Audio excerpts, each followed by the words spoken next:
Good morning students. 10वीं वाले बच्चे, सिद्धि हिंदी विद्यालय की इस ऑनलाइन क्लासेस में आपका हार्दिक स्वागत है।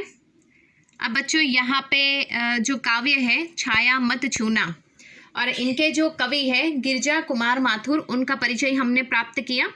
जैसे कि उनका जन्म कौन सी साल में हुआ, उनकी मृत्यु किस प्रकार से हुई, उन्होंने कौन सी उपाधि यहाँ पे प्राप्त की। शुरुआती तौर से वो वकालत के क्षेत्र में जुड़े, उसके बाद आकाशवाणी दूरदर्शन में जाकर जुड़ गए। उनकी रचनाओं के बारे में हमने पढ़ा। काव्य का सारांश भी मैंने आपको बताया कि यहाँ पे थोड़ी सी चर्चा वापस कर लेते हैं कि यहाँ पे छाया मत छूना, किसकी छाया वो छूने के लिए मना करते हैं? दुख की छाया। क्योंकि बच्चों दुख की छाया हम जितना हम दुख को कुरेदेंगे, वास्तविक स्थिति में भी अगर हम बीते हुए कल में ही जिएंगे तो आने वाले कल को किस प्रकार से हम उसका स्वागत कर पाएंगे, किस प्रकार से खुशहाल जिंदगी जी पाएंगे। अगर हम दुख में ही जिएंगे तो हमें वर्तमान स्थिति का जो सुख प्राप्त होता है उसको भी हम खो देंगे। इसके लिए यहाँ पे कवि ने सुख और दुख एक ही सिक्के के दो पहलू हैं, और वास्तविक जीवन में जीने के लिए हमें समय के साथ चलना पड़ता है। क्योंकि हम समय के साथ नहीं चलेंगे तो हम पीछे रह जाएंगे और ये हमारा अपना खुद का नुकसान होगा। ठीक है, तो उसके ऊपर यहाँ पे उन्होंने हमें बताया है। सबसे पहले थोड़े बहुत हम शब्द के अर्थ में आपको बता देती हूँ। छाया, छाया यानी यहाँ पे उसका मतलब होता है भ्रम, दुविधा। उसके बाद यहाँ पे जीवन में है सुरंग, सुरंग यानी सुंदर रंगों वाली, अर्थात रंग बेरंगी। छवियों की चित्रगंध, चौथी पंक्ति में देखो, छवियों की चित्रगंध, उसका मतलब होता है चित्र की स्मृति या याद के साथ। चित्र की स्मृति, स्मृति यानी याद, अर्थात उसका मतलब होता है याद के साथ। उसके बाद यहाँ पे 5वीं लाइन में देखो, तन सुगंध शेष रही बीत गई यामिनी। यामिनी, यामिनी यानी तारों भरी चांदनी रात। यामिनी का मतलब होता है बच्चों तारों भरी चांदनी रात। उसके बाद आगे वाली जो पंक्ति है, छठी पंक्ति में, कुंतल, कुंतल का मतलब होता है बाल, अर्थात लंबे केश। उसके बाद यहाँ पे थोड़ा थोड़ा सा पढ़ेंगे और थोड़े थोड़े शब्द के अर्थ मैं आपको बताती जाऊंगी। अब बच्चों यहाँ पे हम काव्य की शुरुआत करते हैं। छाया मत छूना, मन होगा दुख दूना। अब यहाँ पे कवि अपने मन को समझाते हुए कह रहे हैं कि रे मन, तुम छाया मत छूना, अर्थात अतीत के सुखद क्षणों को याद न करना, क्योंकि इससे तो दुख ही बढ़ेगा, दुना होगा, अर्थात दुगना होगा।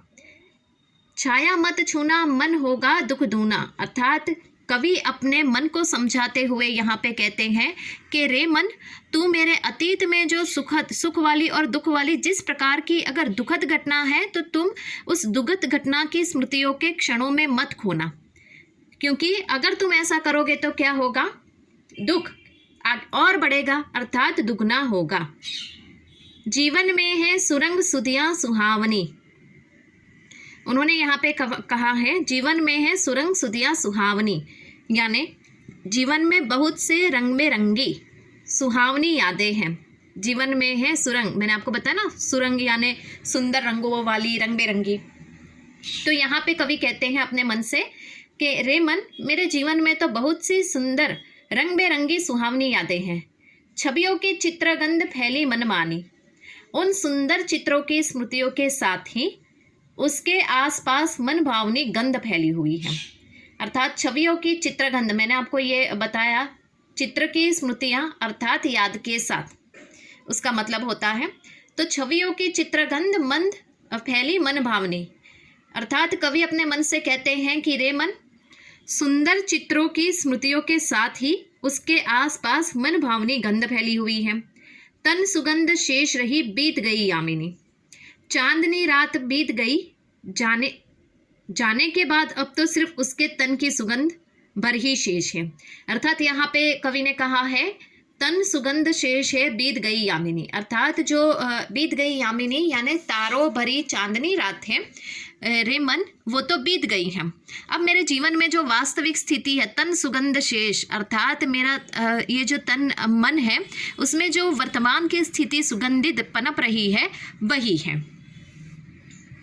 कुंतल के फूलों की याद बनी चांदनी, यहाँ पे कवि कहते हैं कि कुंतल की फूलों की याद बनी चांदनी। स्पष्ट रूप से यहाँ पे मैंने आपको बताया ना कि कुंतल, कुंतल का अर्थ होता है बाल, लंबे केश।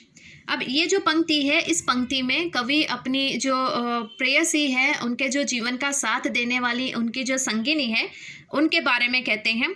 उनकी प्रेयसी के जो बालों में जिस प्रकार से सुगंधित पुष्प लगे हुए हैं, उसकी जो खुशबू है वो अभी शेष है, मतलब बाकी है।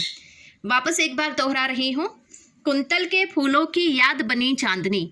कवि क्या कहते हैं यहाँ पे? कवि कहते हैं कि उनके जीवन में जो उनकी प्रेयसी है, उनकी प्रेयसी के बालों में जिस प्रकार से जो सुगंधी फूल लगा हुआ है, उसकी खुशबू अभी भी शेष है, यानी बची हुई है।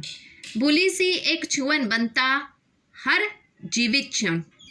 उन्होंने कहा है कि सुखद पलों की एक भूल सी याद हर पल को सजीव कर देती है।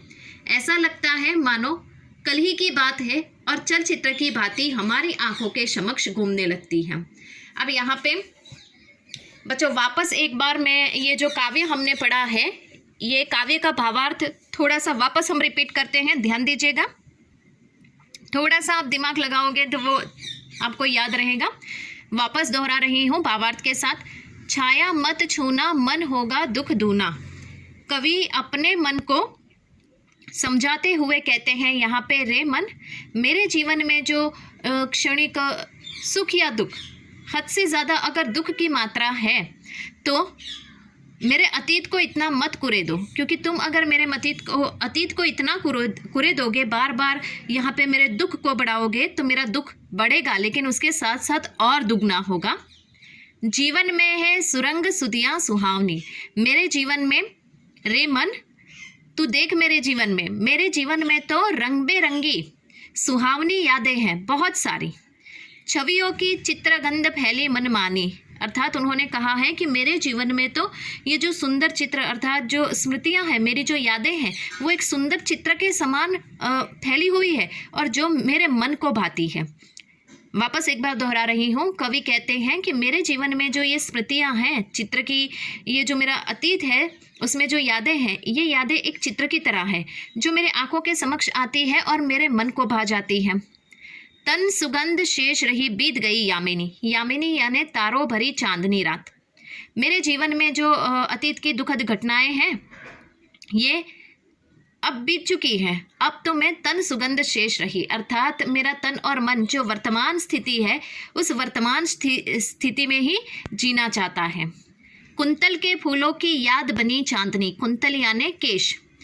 यहाँ पे कवि ने अपने जीवन संगिनी के बारे में कहा है कि उन्होंने अपने बालों में जो सुगंधित पुष्प लगा के रखा है, उसकी खुशबू आज भी मेरे जीवन में शेष यानी बची हुई है। भूली सी एक छुअन बनता हर जीवित क्षण। अर्थात कवि ने कहा है कि मेरे जीवन में जो यहाँ पे अतीत में कोई घटना ऐसी घटित हुई है, ठीक है, और वो घटना क्षण भर के लिए भी अगर मेरे सुखद घटना हो और मेरे जीवन में जैसे भूली सी एक छुअन बनता हर जीवित क्षण, मतलब यहाँ पे ध्यान से समझिएगा बच्चों, उन्होंने कहा है मेरे जीवन में जो सुखद क्षण है अतीत के, उसको जब भी मैं याद करता हूँ, अर्थात उस यादों में मैं जीता हूँ, सुखद अच्छी वाली यादों में, तो मेरा जीवन का हर एक क्षण यानी पल पर जीवित हो जाता है।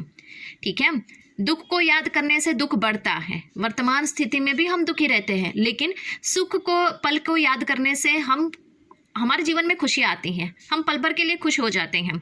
तो उन्होंने अंतिम पंक्ति में भी यही कहा है, भूली सी एक छुअन बनता है जीवित क्षण। अर्थात मैं अपने भूल से भी अपने जीवन में जो अच्छी यादें हैं, जो सुखद यादें हैं, उनको याद करता हूँ तो मेरा हर एक क्षण जैसे जीवित हो जाता है। छाया मत छूना मन होगा दुख दूना। अर्थात कवि अपने मन से कहते हैं कि मेरे जीवन में जो अतीत की बुरी यादें हैं उसको तुम मत छुओ, क्योंकि तुम ऐसा करोगे तो मेरा दुख जो है वो बढ़ेगा, अर्थात दुगना होगा। तो उम्मीद करती हूँ बच्चों ये काव्य थोड़ा सा सुख दुख के ऊपर है, ठीक है, अतीत में जो घटनाएं घटित हुई है अच्छी और बुरी उसके ऊपर है, थोड़ा सा समझ में आया होगा। नेक्स्ट वाले वीडियो में मैं आपको वापस समझाऊंगी, ठीक है, तब तक के लिए यहाँ पे रुकते हैं। Thank you.